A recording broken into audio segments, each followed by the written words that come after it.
In this video, I want to show you how to factory reset your Philips Universal Remote Control, that is the audio video 6 device Elite, this model in particular. So what you need to do, in case you're having issues or maybe you want to set it up fresh from the beginning, alright, to factory reset, you need to press and hold down the setup button, that is right, you see over here, alright. Press and hold that setup button until the red light on the remote control turns on, and then you can release the setup button. So I'm keeping the setup button until you see the red light is showing there, then I can release the setup button. Press and release the mute button.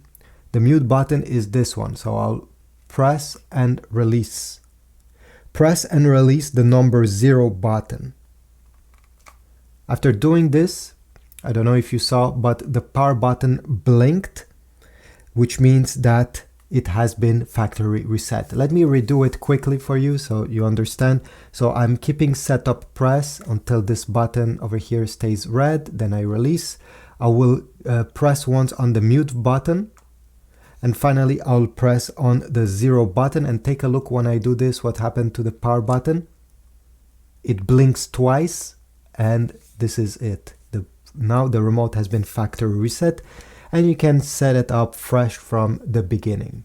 Thanks for watching. Please leave a like, subscribe, and I will see you in the next video.